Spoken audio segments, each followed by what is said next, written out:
Hi everyone, welcome to my channel education file MEd. और इस video में हम पढ़ेंगे लर्निंग का कॉन्सेप्ट, उसकी कैरेक्टरिस्टिक और कौन कौन से फैक्टर्स हैं जो कि लर्निंग को अफेक्ट करते हैं। तो ये पर्टिकुलर टॉपिक है एमेड के psychology of learning and development पे यूनिट 2 में है, ये एमडीयू के। ठीक है, यूनिट 2 का पहले टॉपिक है। तो जल्दी से स्टार्ट करते हैं। और ऑनलाइन लर्निंग के बारे में मैं आपको बताना चाहूँगा कि जब भी आप कोई वीडियो देखो ना, तो 1 या 2 मिनट के बाद या 3 मिनट के बाद वीडियो को पॉज करके ये देखा करो कि आपको कितनी चीज़ें याद हैं और उससे नोट्स बनाने की कोशिश करा करो। ठीक है, ये टेक्निक ऐसे वीडियोज के लिए बहुत ही ज़्यादा यूजफुल है जिसको आप पॉज कर सकते हो, जिसको आप रोक सकते हो। तो जब भी 1 2 3 मिनट बाद हम वीडियो को रोकते हैं और रिवाइज करते हैं ना, तो ये चीज़ें हमारे रिटेंशन को बढ़ाता है और लॉन्ग टर्म मेमोरी को और ज़्यादा मजबूत करता है। ठीक है, तो अब किसी का भी वीडियो देखो, मेरा ही नहीं, किसी का भी वीडियो देखो तो ये टेक्निक अप्लाई करके देखना। चलो अब टॉपिक के बारे में पढ़ते हैं। और वीडियो अच्छा लगे तो प्लीज़ लाइक करा करो यार। देखो, लर्निंग को डिफाइन कर पाना बहुत ही ज़्यादा मुश्किल है। मुश्किल इन द सेंस इसकी कोई फिक्स डेफिनेशन नहीं है। और लर्निंग को कहा गया है कि एक कॉम्प्लेक्स प्रोसेस है। ठीक है, तो इस वीडियो में हम पढ़ेंगे जो भी ऑथर्स के द्वारा, डिक्शनरीज के द्वारा या पर्सनैलिटीज के द्वारा जो भी लर्निंग की डेफिनेशन दी हुई है। ठीक है, तो मैरियम वेबस्टर ने लर्निंग को क्या कहा है? उन्होंने कहा है कि ये एक एक्टिविटी है या प्रोसेस है, क्रिया है ना, जिसके जरिए हम नॉलेज को गेन करते हैं या स्किल्स को गेन करते हैं स्टडी करके, प्रैक्टिस करके, या हमें कोई पढ़ाता है या हम किसी को पढ़ाते हैं, या एक्सपीरियंस करके। ठीक है, the activity of someone who learns, मतलब ऐसा व्यक्ति जो कि लर्निंग करना चाहता है, उसमें ये सभी चीज़ें होती हैं। तो मैरियम वेबस्टर ने इस तरह से डिफाइन कर दिया। और क्या है, लर्निंग को इस तरह से भी डिफाइन किया है कि लर्निंग को एक्वायर किया जाता है, एडिशन होता है, मॉडिफिकेशन होता है, अल्टरनेशन होता है। और किस में होता है ये सभी चीज़ें? ये सभी चीज़ें होती हैं जो भी हमने ऑलरेडी बिहेवियर सीख रखे हैं, ऑलरेडी जिसके बारे में अंडरस्टैंडिंग है, नॉलेज है, वैल्यूज है। इन टोटल जो भी हमारी प्रीवियस नॉलेज है ना, उसमें टाइम के साथ नई चीज़ें ऐड ऑन होती हैं। ऑफ कोर्स मॉडिफिकेशन भी होता है ना, और टाइम के साथ अल्टरनेशन भी होता है। ठीक है, तो इस तरह से लर्निंग को डिफाइन किया गया है। देन एकेडमिक लर्निंग देख लेते हैं। तो एकेडमिक लर्निंग क्या है अपने आप में? जो कि फॉर्मल इंस्टीट्यूट्स में होता है, स्कूल में, कॉलेजेस में, यूनिवर्सिटीज में, तो उस तरह की लर्निंग को कहते हैं एकेडमिक लर्निंग। ठीक है, और जो भी क्लासरूम के अंदर हो रही है वो सभी तरह की लर्निंग क्या है? एकेडमिक लर्निंग ही कहलाई जाती है। मतलब जो भी फॉर्मल सेटिंग में हो रही है तो वो क्या है? एकेडमिक लर्निंग, या ऐसी लर्निंग जो कि हम अपने कोर्स से रिलेटेड, अपने डिग्री से रिलेटेड कर रहे हैं, वो क्या है? एकेडमिक लर्निंग है। ठीक है, चलो देन कुछ और डेफिनेशंस देख लेते हैं। तो Peter C Brown, Henry L Roediger, Mark A McDaniel ने क्या कहा है? इन्होंने कहा कि acquiring knowledge and skills and having them readily available from memory so you can make sense of future problems and opportunities. ये कहते हैं कि नॉलेज और स्किल्स को एक्वायर करना और उसको इस तरह से बनाना कि वो आपकी मेमोरी से जब भी उसकी ज़रूरत हो वो बिल्कुल बाहर निकल के आ जाए, फ्यूचर प्रॉब्लम्स के लिए और फ्यूचर अपॉर्चुनिटीज के लिए। ठीक है, चलो देन रथ सी क्लार्क और रिचर्ड ई मेयर क्या कहते हैं? ये सभी चीज़ें इन्होंने ही कही है। ये पहले कहते हैं कि learning involves strengthening correct response and weakening in correct response. मतलब लर्निंग क्या है, अधिगम क्या है कि जो भी करेक्ट रिस्पॉन्स है उसको मजबूत करना, और जो भी इनकरेक्ट रिस्पॉन्स है उसको टाइम के साथ वीकन करना। ठीक है, मतलब कमज़ोर करना। और क्या कहते हैं, लर्निंग क्या है? नई इंफॉर्मेशन को मेमोरी में ऐड करना भी लर्निंग है। ये तीनों चीज़ें इन्होंने ही कही हैं। और क्या कहते हैं कि learning involves making sense of the presented material by attending to relevant information, mentally reorganizing it and connecting it with what you already no.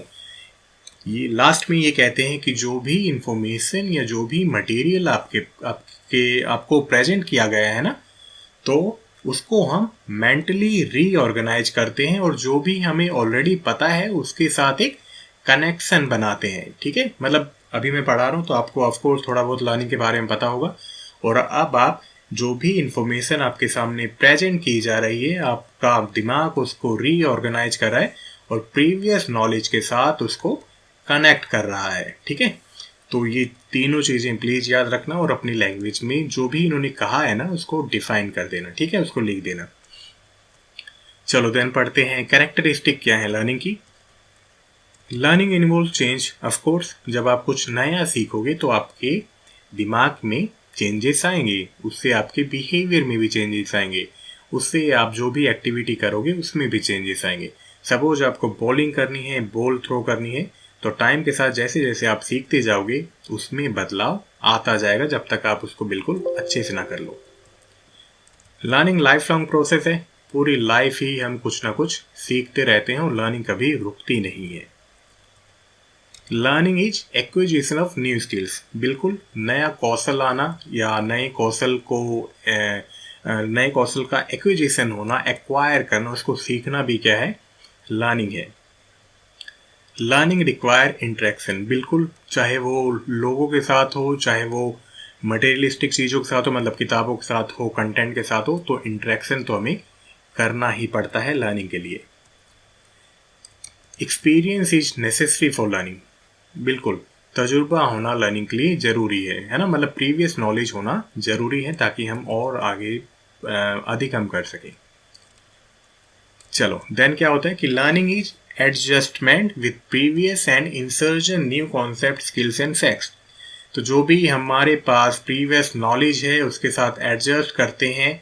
Suppose करो 3 चीज़ें हैं, प्रीवियस नॉलेज हमें ये है, तो जब नई नॉलेज हमें ग्रहण करनी पड़ेगी, अडेप्ट करनी पड़ेगी, तो उसके अकॉर्डिंग हम उसको एडजस्ट करेंगे ताकि वो नया फैक्ट, नई स्किल, नया कॉन्सेप्ट इंसर्ट हो सके। ठीक है, अपनी लैंग्वेज एक बार आइडिया ले लो, अपनी लैंग्वेज में फिर डिफाइन कर देना।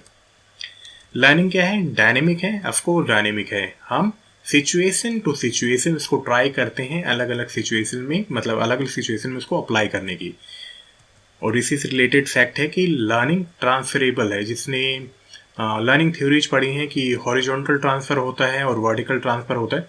वर्टिकल ट्रांसफ़र में क्या होता है, जो भी लर्निंग होती है उसको हम कॉम्प्लेक्स लेवल में सीखते जाते हैं। ठीक है, और हॉरिजॉन्टल लर्निंग क्या है कि सपोज आपको फुटबॉल थ्रो करनी है, तो ये जो थ्रो वाली स्किल्स है इसको आप किसी और फील्ड में भी अप्लाई कर सकते हो। सपोज करो आपको बाईसाइकिल आती है, तो आपको बाइक चलाना या मोटरसाइकिल चलाना आसान हो जाएगा आपके लिए। क्यों? क्योंकि उसमें भी हैंडल संभालना पड़ता है।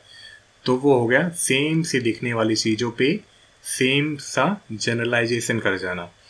और वर्टिकल ट्रांसफर ऑफ लर्निंग है कि चीज़ों को कॉम्प्लेक्सिटी के साथ सीखना। ठीक है, तो लर्निंग अपने आप में क्या है, ट्रांसफरेबल है। चलो देन है फैक्टर्स इन्फ्लुएंसिंग लर्निंग। कौन कौन से फैक्टर्स हैं जो कि अधिगम को इन्फ्लुएंस करते हैं, अफेक्ट करते हैं? तो environmental factor, physiological factor, motivation, इसको अभी अच्छे से पढ़ेंगे। इंटरेस्ट है ना, खुद का भी इंटरेस्ट होता है कि लर्निंग आएगी या नहीं आएगी। कम्युनिकेशन, इमोशंस एंड इंटेलिजेंस, तो वन बाय वन देखते हैं। एनवायरमेंटल फैक्टर्स में क्या क्या हो सकते हैं? सोशो कल्चर बैकग्राउंड हो सकता है या फिजिकल एनवायरनमेंट भी हो सकता है। देखो सोशियो कल्चर बैकग्राउंड में क्या हो सकता है कि जितनी अच्छी सोसाइटी होगी, जितने एक्सपीरियंस लोग होंगे, वो स्कैफोल्डिंग की तरह काम करेंगे, है ना, सपोर्ट स्ट्रक्चर की तरह काम करेंगे, और उतनी ही ज़्यादा फिर हमारी लर्निंग होगी। ठीक है, और अगर सोसाइटी बहुत ज़्यादा अच्छी नहीं है, सपोर्टिव नहीं है, इंटेलिजेंट नहीं है, मोटिवेटिंग नहीं है, तो लर्निंग भी डिस्टर्ब होगी ही होगी। ठीक है, चलो देन है फिजिकल एनवायरनमेंट। क्या हो सकता है? फिजिकल एनवायरनमेंट कुछ भी हो सकता है, भौतिक चीज़ें कुछ भी हो सकती है ना। सपोज करो क्लासरूम में डेस्क बेकार हैं, इलेक्ट्रिसिटी नहीं है, गर्मी में बच्चे बैठे हैं, इंफ्रास्ट्रक्चर अच्छा नहीं है, तो ये सभी चीज़ें लर्निंग को अफेक्ट करेंगे ही करेंगी, क्योंकि हमारा माइंड डाइवर्ट रहेगा, डिस्ट्रैक्टेड रहेगा। जैसे कि ह्यूमनिस्टिक थ्योरी है ना, उसमें कहते हैं कि जब बच्चे की बेसिक नीड्स पूरी होती हैं तो लर्निंग सबसे ज़्यादा अच्छे से होती है। तो सबसे ज़रूरी है बच्चों के बेसिक नीड को पूरा करना, मतलब रोटी कपड़ा मकान, इमोशनली वो स्टेबल हो, इलेक्ट्रिसिटी भी हो, उसको गर्मी ना लगे, क्योंकि गर्मी लगेगी तो सारा माइंड बच्चों का इसी तरफ रहेगा कि भाई पंखा नहीं चल रहा या एसी हीटर नहीं चल रहा। तो ये सभी फैक्टर्स बहुत ही ज़्यादा इन्फ्लुएंस करते हैं लर्निंग में। देन है फिजियोलॉजिकल फैक्टर। फिजियोलॉजिकल फैक्टर हो सकता है कि बच्चे की हेल्थ या और फिजियोलॉजिकल फैक्टर हैं, फटीग हो सकता है, थकावट हो सकती है ना, मेंटल फटीग या फिजिकल फटीग में, मतलब बहुत ज़्यादा काम कर लिया तो हमारा फोकस नहीं लग रहा, अटेंटिव नहीं है कंटेंट की तरफ, या बहुत ही ज़्यादा फिजिकली थक गए हैं, है ना, एक्सर्जन हो गया बहुत ही ज़्यादा। तो ये जो चीज़ें हैं ये लर्निंग को बहुत ही ज़्यादा इन्फ्लुएंस करती हैं, क्योंकि क्या होता है जब हम हेल्दी होते हैं ना तो हम किसी भी तरह के काम में पार्टिसिपेट कर सकते हैं और हमारी लर्निंग अच्छे से होती रहती है। देखो अब इलनेस जो बीमारियां वो हो सकती हैं, एक्यूट हो, क्रॉनिक हो, इंजरी हो सकती है, स्मॉल वाउंड हो सकते हैं, और इसी तरह की सभी चीज़ें लर्निंग में इंटरप्शन का काम करती हैं। ठीक है। देन है मोटिवेशन।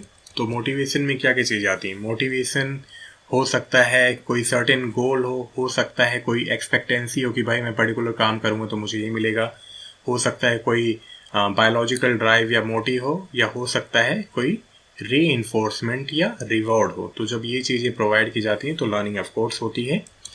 तो स्टूडेंट को टाइम टू टाइम एनकरेज करना बहुत ही ज़्यादा ज़रूरी है, चाहे उनका मीन्स कुछ भी हो सकता है। बच्चों को रिवॉर्ड दे सकते हैं, या बच्चों को किसी पर्टिकुलर गोल की तरफ एनकरेज कर सकते हैं, बच्चों को इंसेंटिव दे सकते हैं कि भाई आप 5 लेसन सुनाओगे तो मैं आपको ये चीज़ दूंगा। ठीक है। तो ये सभी चीज़ें बहुत ही ज़्यादा इम्पॉर्टेंट हैं और ये काम करती हैं जी मोटिवेशन, प्रोत्साहन, और ये हमें पता ही है कि मोटिवेशन लर्निंग को बहुत ही ज़्यादा इन्फ्लुएंस करता है। ठीक है। और ये भी देखा ही गया है कि अगर किसी में मोटिवेशन नहीं है किसी भी चीज़ को पाने के लिए तो लर्निंग हैम्पर होगी और इन्फ्लुएंस होगी ही होगी नेगेटिव मैनर में। ठीक है।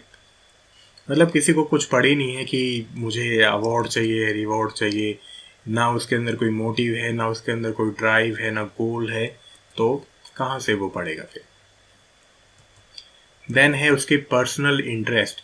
तो ये पर्टिकुलर चीज़ तो एडवर्ड थॉर्नडाइक ने भी कही थी कि जितना ज़्यादा कोई इंडिविजुअल एगर होगा लर्निंग उतनी ज़्यादा होगी। मतलब जितना ज़्यादा इंटरेस्टेड होगा, क्यूरियस होगा, उतनी ही ज़्यादा अच्छे तरीके से वो जल्दी और ईजिली चीज़ों को समझेगा। ठीक है। क्योंकि एगरनेस लर्निंग को एनहेंस करता है। ठीक।